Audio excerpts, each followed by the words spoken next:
بجزء قلتم زوجي دفين زركز እግዚአብሔር ባለ ሁሉ ይሞ ለዛ ዘውድ እዚኣ ዝፍልኪያ ወይ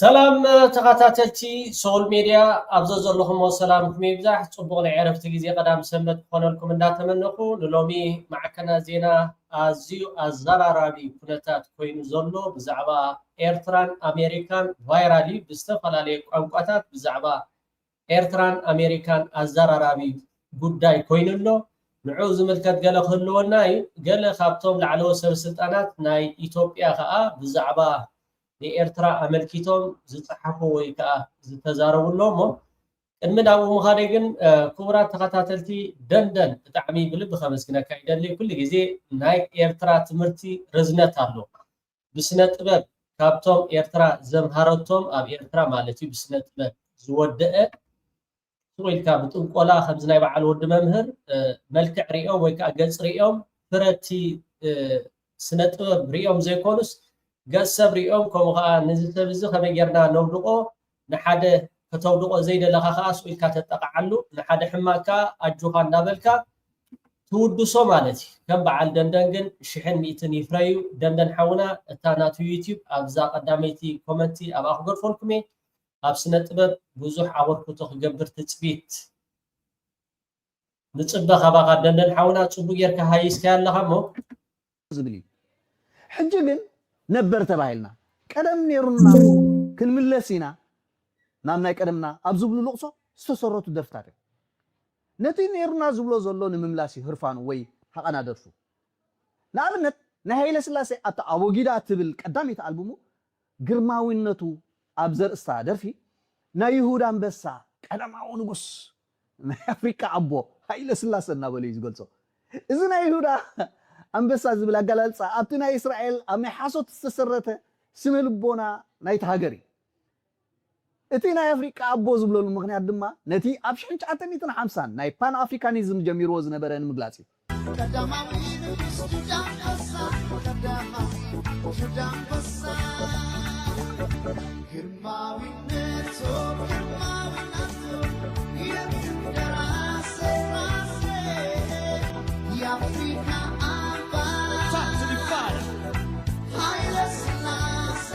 የመነበርያ ናጽነት ይዝም ነይሩ ወይ ንስለ ናጽነት ይዝደርፍ ነይሩ እዚ ድማ ንቅድሚት ከም ዝጥምት ይዘርየና ካልውን አብርሃም እንተሪእናስ ሰማይ ደረተይ ጽባሕ ከሓይሽ ይኻብሎሚ እናበለ ንቅድሚት ይዘጠምተካ ቴዲ ኣፍሮ ግን ንድሕሪት ብምጥማት ይዝበል ዓነ ዝዓለም ንኹነት ጽንት ዘለዎ ይቅበሎን ነይሩ ስለዚህ ኻ ንድሕሪት መሊሱ ዘይነበረት ኢትዮጵያ ኣቦምሩ እናሰአለ ናጽያቱን ነታ ነራትን ዝብላ ኤርትራን ቀይሕ ባህርን ናፊቁ ወትሩ ዝቕዝመለን كان زمسلني نحزن درجات الله حدا تفكر سب ميتي لهم زردو خاص وا نو زي كون انت حقات ايميلكاس تخدونه تموت كل والكاس للدليل ده حرك اسيلكا تقبله مستقبلك يا صبوق غيركا تلقسلو مسلكاس كاد ما تحو مالتي كان زم ان شاء الله اديتات ناسي نتا قند حزنتኛ امري راح تبكن كلا قال انستي نعي أخلك مو يبلع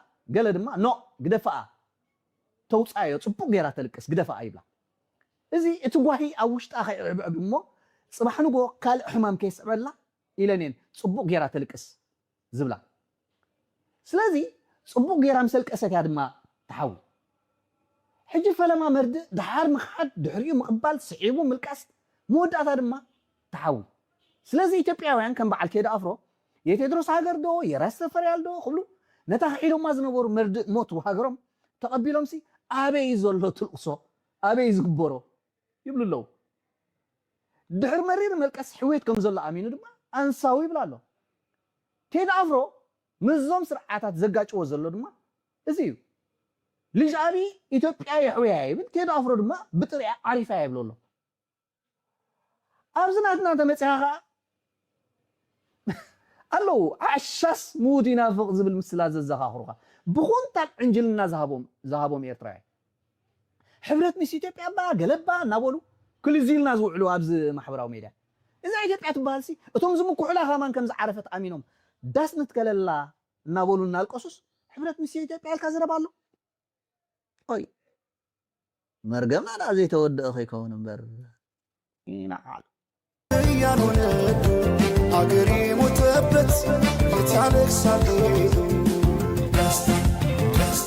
نبعلا تهاتي تدرس تبلدرفو كام ناي فلوت إتبع صحافي باولوس نيوز صحافة بايوغراف ناي هاتي تدرس نتا مصحفي نبدأ في غيروا حمامو هيدرف دا عفارك يحباريلو يأتي واتا جمل مبر جمل كم أرماس لنت كمل لا يمبر أتو تاريخهم أتم نقصاتهم أفراسهم أبقى إحبار خمسة ستين يوم زغلتو بقنا ملك علما نتي ناي وعلوت على نبرة مليليك شيطوا قلا زبل هاي نمولو تحسو ناي حاونا دندن صبو غيرو هاي سوالو أبتا قدامي كومنت أباه قد فوركمي هانا تريتهم نقفيتهم أبو صحفلو يا بتعمي ناي كلام سنبتن صدقتي صففتي كما خا يبزحوا كما خا يسسنو بفلطت كما خا بعمقت بتاريخ مچمنا ኤርትራ ትምርቲ ከይድካ ዜርካ ኣብዛ ዓለም ኣይትረኽቦን ኢኻ ዘብለና ምክንያት ከዓ ገሊኦም ፈሊጥና ክብሉ ብዙሕ ነገራት ርኢና ኢና ሞገልጠንጠን ከም በዓልቲ ኣብ ዓዲ እንግሊዝ ዘሎ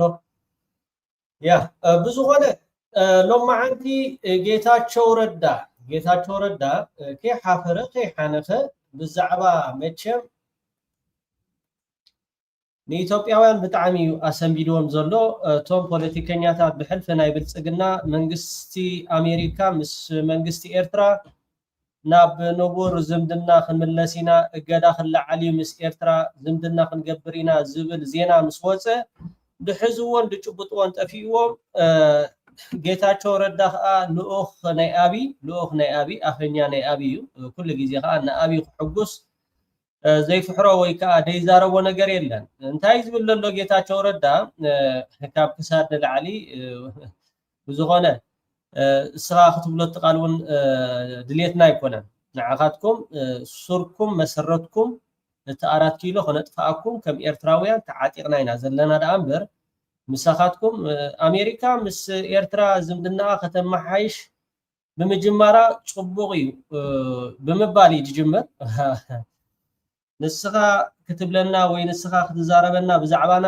ካባኻ ወላ ሓደ ኣይንደልድና ተኸኢልካ ኣፍካን እግርኻን ኢድካን ኣኪብካ ትበል ዝበልካዮ ኣይወሓደን ኣሜሪካ ምስ ኤርትራ ርክብ ምግባር ጽቡቕ እዩ ግን ምስ ኣብ ደቡብ ትርከብ ሃገር እውን ክትዘራረብ ይግባእ መን እያ ክትዘራረብ ኤርትራ 40 ግዜ 50 ግዜ ፈቲንኩም ኮይኹም ኤርትራ ምሳኻትኩም ኣይትዘራረብን እያ أمريكا تمسا جابان تمسا روسيا تمسا تشاينا تمسا حزب إيرترا كاب لبو بيحفكم أو تسيكمي أنا كمسول ميديا بدحر حجي أبارات كيلو أمن الزبهاري بالليل ولا الشيخ جيزي ملأخ يمسا أبتا منبر ويعيدكم حديركم اتا قصار ويكا اتا ناتكم حلم اتا ناتكم دريم جنزب زهبوكم ترخيبكم كا دحر 10 عمد دحر 15 عمد نتوم دقنا خا كما خاتكم عينت دقهم كنغدفلهم አይንደልይና እንታይዳ ጾምዶም ስክል ትግራይ ጌርና ለና ጾምዶም ስክል አምሓራ ጌርና ለና ንዚኣቶም ኢና ንሕና ንዛራረብ ንዚኣቶም ኢና خا አፍልጦ ንህቦም ዳ እምበር ትማሊ ዘየለ ሓጢያት ኣሰኪምካና ዘየለ ሓጢያት ሰራዊት ኤርትራ ትዝበዝሕ ዓመፅ ኣብ ልዕሊ ደቂ ንስዮ ተጋሩ ኣካይዱ ብምባል ንህዝቢ ትግራይ ንህዝቢ ኤርትራ ንኸተባስ ሳላ ትውርፁ ኣካይዳ ናይ መንግስቲ ኤርትራ ናይቶም መርሕቲ ሕወሓት ነቲ ነገራት ናብ ጽቡቕ ተቀይሩ እቲ ዝሓለፈ ውሕጁ ሰዶ ተባሂሉ ናብ ጽቡቕ ማዕቢሉ ድሮውን ኣብ ካርቱምን ርኢኻ ክትከውን ተስፋ ይገብር ምስቲ ናይ ትማሊ ቅርፀትን ሕማምን ጌርልካ ክኸውን ተስፋ ይገብር ሕጂ ናብ ደቡብ ክትጥምት ኣሜሪካ ዲያ ምሳኻትኩም ክትዓርቀና እግዚአብሔር መፂ ምሳኻትኩም ክንዕርቕ ኣይንደሊን ኢና ዳን ኣነ ከም ሶል ሜድያ እግዚአብሔር መፂ ምስቲ ኣብ 4 ኪሎ ገመቹምፃ ጌታቸውምፃ ገብረ ሚካኤል ምፃ ቀነኔሳ ይምፃ በቀለ ይምፃ ንዓና ኩሎም ሕደም ተገምጠልካዮም ንሕና እምነት ዝበሃል ስለ ዘይብልና ልብና በኣኻትኩም ስለ ዝደመየ ጌታቸው እዚኣ ኣብታ ጁባኻ እትዋ ሕጂ ዶ ይሓይሽ ንሕና ግን ምስ ኣሜሪካ ዝምድና ክንገብር ኢና ብእንካን ሃባን ከምዝናትኩም ኪዱ ንኤርትራውያን ዲና ሙፍት እንታይ ይል ነይሩ ወይ ጥያቄ ነው አምባሳደር ካገኘው ታይቀ አሜሪካ ኢትዮጵያን ለምንድን ነው እንደዚህ ጠመደቻት የሚል ጥያቄ ስለመጣ ነው ኢንትረስት ነው የሚመስለኝ እንግዲህ አሁን በአሁኑ ሰዓት ያው የዓለምን ይሄ ፖለቲካል ላንድስኬፕ ስናል አንድ ዘመን ከሁለተኛው ዓለም ጦርነት በኋላ ሁለት ሀያላኖች ወጡ። ሶቪየት ዩኒየን በአንድ በኩል አሜሪካ በሌላ በኩል ዓለምን ያስገብሩ ነበር። ወይ እዚህኛው ስር ወይ እዛኛው ስር ምረጥ ነው። ጌታ ከሌለ ዋጋ የለም። እኛም ገብተናል። አሜሪካ ስር ነበርን፣ ሶቪየት ስር ገብተናል አይደለም። አሜሪካኖች መኪና ሲከለክሉን ነው መሳሪያ ጦር መሳሪያ ሶማሌ ወራን ስትከለክለን ደርግ ደግሞ ተናደደ። ሶሻሊዝምን የሚፈልጉት ምሁራኖችም ነበሩ። ወደ ሶቪየት ገባን። ሶማሊያን አሸነፍን ማለት ነው።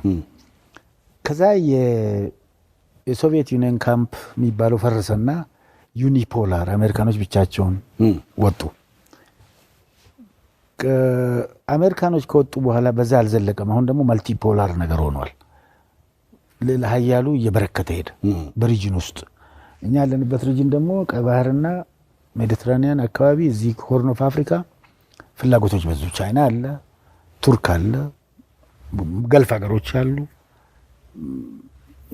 ሩሲያም ቀላል አይደለም። የጦር መሳሪያ ካምፕ መመስረት ምን ማለት የአሜሪካም አለ፣ ጅቡቲ አካባቢ አለ። ስለዚህ የጌታ ሎያሊቲ ፍለጋ ነገር ያለ ይመስለኛል። አሁን ሀገሮች ታዳጊ ሀገሮች እንደኛ አይነቶቹ የውጭ ግንኙነት የፖሊሲ ነፃነት ችግር አለ፣ አይኖራቸውም፣ አይፈቀድላቸው። ከፈለከው ሰው ጋር እንድትሄድ አይፈልጉም። ከፈለገው ሰው ጋር እንድትወዳጅ አይፈልጉም። አሁን እኛ ከኤርትራ ጋር ባለመታደል የነበረን ልዩነት አጥፋን። አሜሪካኖችና ኤርትራ መሀል ያለው ነገር ደግሞ ታውቃለህ። ከኤርትራ ጋር ያለን መቀራረብ አልተፈቀደላቸውም የሚል ነገርም የሚፈልጉ وحجي أمريكا أنت يمزولهم زلوا بينهم أي تتعارقون عناقة عرقنا عناقة تمالؤنا نستخدمكم تمال ليكمنا مس إيرترا تبايسنا خلوقكم كله نو مس حزب إيرترا ينباسنينا اختباس كله خاء بخلت إيركا زي كونس بحنتي إيركا هاتباس صباح نقول سلام مبل مالتي نستخدمكم قل سلام مبل زبها النجار يقولون كل تنفسكم يشوفي سلام زبل مس إيرترا وكوف زبل لابطاولة كل تزاريكم حنساب إذا أين فتاني نازا هاجر حدا يمتص ناتسنوتهم قالدو بيت مرتدو زوم أروكتودو مرحتي إرترا أريقوم يمدو خموت يمدو هزبي كل واتي بإقرنا تخيلنا هنأتينا زي بالكمو يلن مالتي بوزح تزاريكم يوم سوق لكم يركم دتغنو باسو كله سوق تبت حدا بيزي مزخونه ستباسمو جمالك حلي خاطخي جمالك محلاو زمسلو يلا صباح نقول نختباس نختعرق اي حفركاني نختعرق اي حفركاني نسخاتكم من بكل يوم تبايس مس إيرترا عقمي سلد سانكم سالات تصنع منقس إيرترا سالات تصمدو تحسبو ناب إيرترا زمدبكم كل نجر برعينو فشلو مالتي اجي نا امريكا اي تقدفنا تمالي اللي يكنا حج بينك تعرق اللخي نحنا مس أمريكا هنعرقينا مسخاتكم جن جلل اتو قداينا يكونن معاخاتكم نمتفاينا هنسرح معاخاتكم نمتفاينا هنسرح زياد فضوها تقول لكم تعرق زدلي خيد عبارات كيلو يتعرق لمتاي زياتهم نولد ولد زخيدي صباح نقوها زخونة سبسلة زخونة منقسم لحردا سامسونايت جنزب يبوهم عند حردا سعينوهم يلا فرصة نبي إيرترا عند حردا يلون سوق لم يمزقانهم شاينا متيا ولا تصبح نقول روسيا متيا جنزب كنزيان كنبوك مينا فرصة نو أيبلونهم حجي انتاينا هنقبر لنا نحنا 4 كيلو تبهال كل إيرتراو خابلو بوت سواي كتفو طرح يدلوكم كتقل يطرح يدلوكم نحنا تصمنا مسز بتقرا غيرنا لنا مسم حرا غيرنا لنا مس عفار غيرنا لنا مس سودان غيرنا لنا كابو زبلغن افلطو زبحال ነገር የለን ታ مساخاتكم مقراب تترفنا كابزيا تخف زربا كله ኤርትራዊ معاي زيا زربا زيا يتمالالسني نحنا تزي غيرنايو نولد ولد زخيل ندق دقنا مالتي نبحغوتاتنا ابيلكم نبوتاتنا نعنا نولد ولدها ابتي صبو ነገር ናይ ልብኩም ዝተዛረብኩሞ ክፉ ነገር በጣም አገዳሲ በቀይ ባህር ጫፍ ያሉ ሰዎች በሙሉ ቀይ ባህርን ያዘዙ በዚህ ጠቅላላ ያሉ ሀገራት አባይን ደሞ እኛን አታልሙ እንትን አታርጉ ያሉን በዚህ ጉዳይ አንነጋገርም ማለት አይቻልም። የሁላችሁ የዛሬ 50 60 70 ዓመት ኃይለ ሥላሴ ስለ አባይ ሲያወሩ አታስበው ትነካትና ወየውልህ ትሞክራትና ወየውልህ ሲባሉ እኔ አሁን አቅም የለኝም ልጆቼ ይሰሩታል። አሁን ቀይ ባህር ትነካትና ትለኛለህ እኔ አቅም የለኝም ልጆቼ ያመጡታል።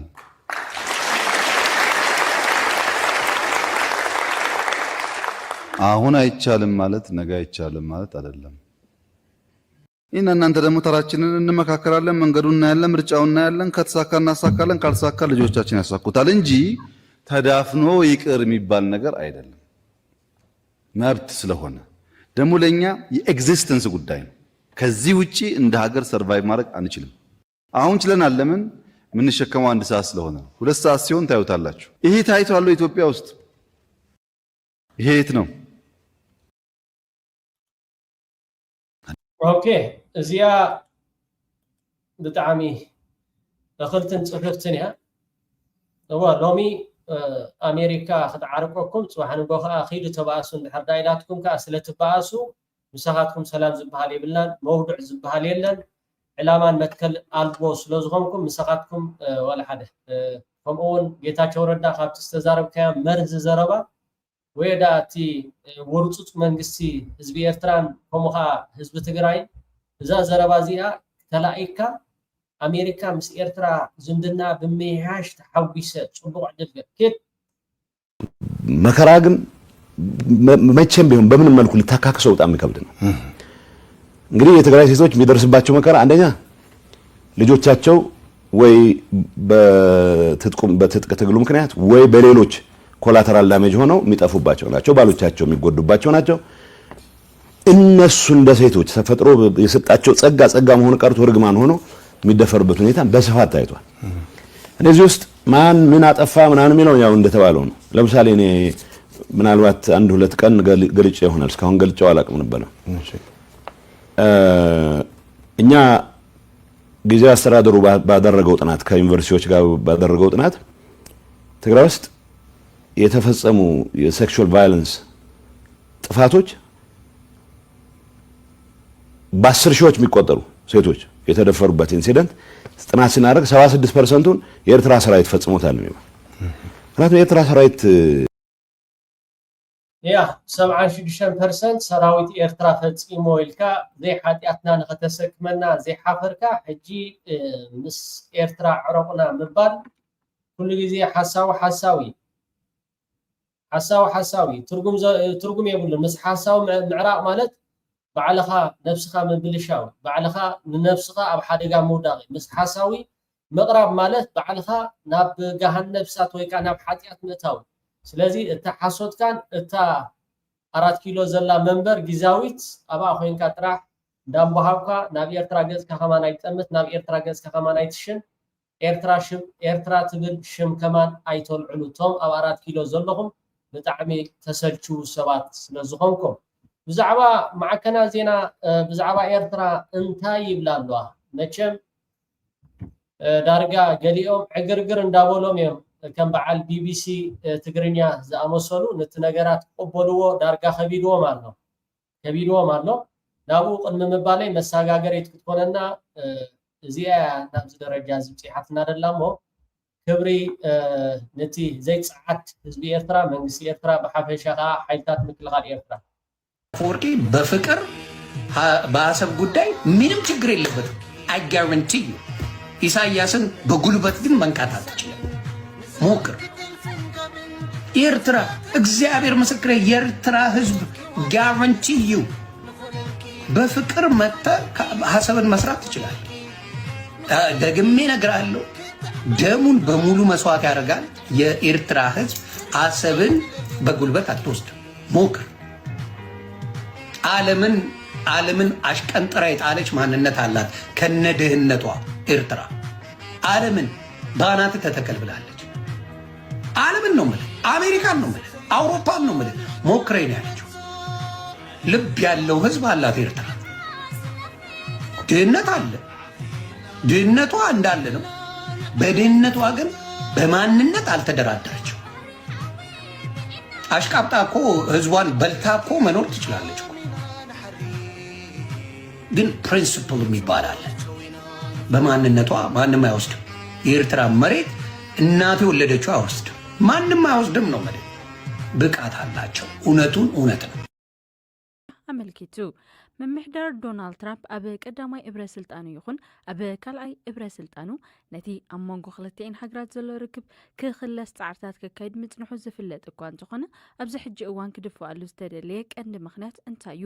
ስለምንታይ ሕጂ ኣብ ዝብል ጋዜጠኛ ነፃነት ደበሳይ ንተንታኒ ፖለቲካ ቀርኒ ኣፍሪቃ ማእከላይ ምብራቕን ኣዘራሪባቶላ። መጀመርያ ኣብዚ ናይ ጂኦፖለቲክስ ናይ ፐርሺያ ፋርስ ዘሎ ፀገም ኢራን እዚ ኣብ ቀይሕ ባሕሩን ገፁ ንኸይመፅእ ብዙሕ ስጋኣታት ኣሎ። ምክንያቱ ኣብ የመን ናይ ሑፊ ዝበሃሉ ዕጡቋት ብኢራን ዝድገፉ ነቲ ቀይሕ ባሕሪ ብፍላይ ካብ መፃቦ ናይ ባብል መንደብ ንዕውን ናይ ምዕጋት ስጉምቲ ክወዙ ከም ዝኽእሉ ክእምቱ ቀኒዮም ኣለዉ። ክሳብ ሕጂ ከምኡ ዓይነት ስጉምቲ ኣይወሰዱን ኣሎ። ኣብቲ ዝሓለፈ ግን ኣብ ናይ ጋዛ ጦርነት እንከሎ ሽዑ ቁርብ ፀገማት ፈጢሮም ነይሮም ኣብቲ ባብል መንደብ ማለት እዩ። ሕጂ ኸ እቲ ፀገም ናይ መፃቦ ናይ ሙስ ናብ መፃቦ ናይ ባብል መንደብ ንኸይሰግር ነዚ እዚ ዝደፋፍኦ ይመስል ኣሎ እቲ ርክብ። ብሓፈሹ ኸ እቲ ናይ ኣሜሪካ ብፍላይ ካ ናይ ምሕደራ ናይ ፕሬዚደንት ትራምፕ ናይ ምምሕያሽ ዕድል ወይ ከዓ ፖሊሲ ክኽተል ፀኒሑ እቲ ዝሓለፈ ዙርያ ይኹን ኣብዚ ሕጂ ዘለውን ብፍላይ ምስ ኤርትራ ብዝምልከት ማለት እዩ። ስለዚ እዚ እውን እቲ ካልኣይ ሓደ ንቡር ፖሊሲ ኮይኑ ፀኒሑ፣ ግን እዚ ሕጂ ዘሎ ኩነታት ምስ ኢራን እሱ ኣቀላጢፎ ክበሃል ይከኣል እዩ ብዝዋን እዚ። ግረም ብካልእ ሸነኽ ኣብ ሓሽም ምስ ህሉ ኩነታት ኢራን እዚ ዝበሃል ዘሎ ፅምዶ ንኤርትራ ኣብ ተኣፋፊ መንቀራቕሮ ወጥርታትን ተኺላ ግጭታትን ኣይዕድማን ዶ? ምናልባት እንታይ ሳዕቤናትን ፅልዋን ክህልዎ እዩ ትብል? ወል ኣሜሪካ ይኹን እተን ዓበይቲ ሃገራት ናይ ዓለም ኣብ ጅቡቲ ማዓስከራት ናተን ስለ ዘለወን ዝኾነ ዓይነት ስጉምቲ ናይ ምውሳድ ዓቕሚ ኣለወን። ናይ ኤርትራ ብዙሕ ሓገዝ ኣየድልየንን እዩ። እንተኾነ ግን ኣብዚ ቀይሕ ባሕሪ ዘለዋ ሃገራት ማለት ናይ ኮስታል ላይን ዘለወን ኣብኡ እዚኣተን ብፍላይ ከዓ ስዑድያን ግብፅን ኤርትራን ዝዓበየ ዝነውሐ ገማገም ናይ ባሕሪ ዘለዎን ሃገራት ከም ምዃነን መጠን ነዚኣተን ብአን ዝተኣታቶ ናይ ፀጥታ ስትራቴጂ ንኽህሉ ምናልባት ንዑ ኣሜሪካ ክትድግፍ ክትሕግዝ ትኽእል እያ።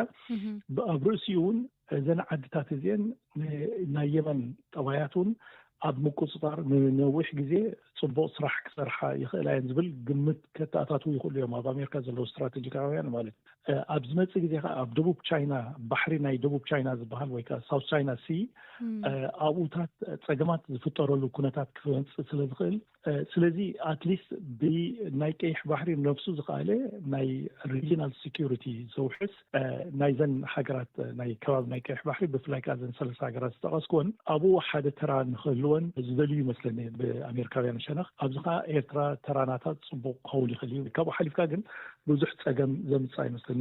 ምናልባት ምዕባለታት ፅምዶ ኣሜሪካን ኤርትራን ብፍላይ ምስቲ ብወገን ኢትዮጵያ ብተደጋጋሚ ክለዓል ዝፀንሐ ሕቶ ኣፍ ደገ ባሕሪ መግትኢ ክገብረሉ ይኽእል እዩ ዝብል ዘረባታት ኣሎ።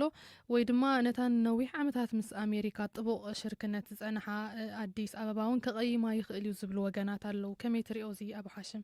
እዚ ፅቡቕ ኣናባ ናይቲ ኩነታት እዩ። ብክልቲኡ ክረአ ይከኣል እዩ። ቀዳማይ ኤርትራ ምስ ኣሜሪካ ፅቡቕ ርክብ እንድሕር ኣለዋ ንረብሓ ኢትዮጵያ ምስ ኤርትራ ፅቡቕ ርክብ ንክትገብር ምስ ኤርትራ ፅቡቕ ርክብ ንክትገብር ከዓ እቲ ትደልዮ ዘላ ናይ ኣፍ ደገ ናይ ባሕሪ ብሓይሊ ናይ ምውሳድ ኣብ ግዛእታ ናይ ምእታው ካብኡ ጠጠው ኢላ ኣብ ካልእ ናይ ምትሕብባር ናይ ንግዲ ናይ ካልእ ናይ ቁጠባን ናይ ካልእን ክትኣቱ ንኽትክእል ዕድል ይኸፍተላ ማለት እዩ። ካልኣይ ከዓ ኣብዚ ኢትዮጵያ ተቐይመትን ብዙሕ ተምፅኦ ለውጢ ኣይክህልዋን እዩ። ምክንያቱ እቲ ጉዳይ ምስ ናይ ዓለም ማሪታይም ብፍላይ ባብል መንደብ ዘሎ ንሱ ስለ ዝተኣሳሰር በዚ ምክንያት ኣንጻር ናይ ዓለም ክትከይድ እውን ትደሊ ኣይመስለንን ኢትዮጵያ። ሳልሳይ ኣብ መንጎ ኢትዮጵያን ኤርትራን ከምኡውን ካብውን ሶማልያን ጅቡቲን ሓዊስካ እውን بزي دفيتنا أمريكان نايكالوت عبيت حجراتن حدش ركبات من مسرات بزح دفيت كبرلون يخلي سلذي إتي كبابي بحجي زقون عينة أورنت نقد أبيتايت زلو أي مثلاً بفلايكا بزح حجي تخيل زلونا إيران أورنت أبو بزح كسارات بزح كسجمات يفتر سلو زلو أبتناي عالم إيكونومي هل كان يتصدر قوسي أب أجد أسزغنا متصابونا باب المندب كفتر ذا العالم زلوي أي مثلاً زصورون أي مثلاً تترقبوا كم وصلنا بإثيوبيا عشان نكون زلوت ناي منجستي حلفتي يكونون ناي منجستي استراتيجي السرعو زي أبقمت أتيوم كالي كفتر حزمات صنفنا أي أكيدا ناي مغيار عدلك رخبو يقول يوم الزوان زي أمريكا أب قداي سبقوا مسلاتن نصنت أمنتات نص أبرسن بزت حاز قبل على إيرترا حطوتات كم زت أنا حيز فلت مو بوجن منجست إيرترا زلوا تححزا مسلات كأكسع حجي مسي مغيارو انقفات كخون يخلدو من الوقت كأب أنصارون من محياشات كجبر أبتي كنتات سبقوا مسلات ويون بوليتيكا وجناتات إن خجبر زدر خودو يخون إن منجست إيرترا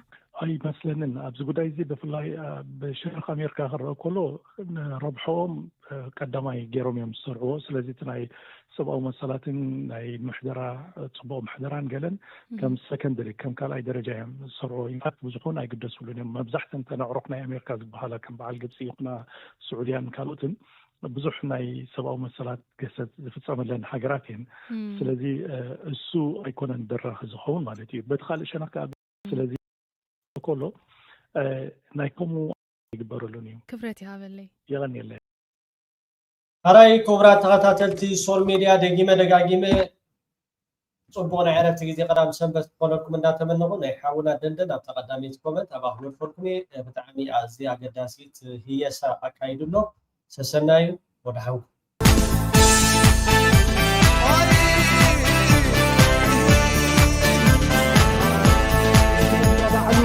بجد قلتم إيه زوجي ده في زركة زل إجزاء كاب على كل يوم نزا زوجي زيادة فيها ويدي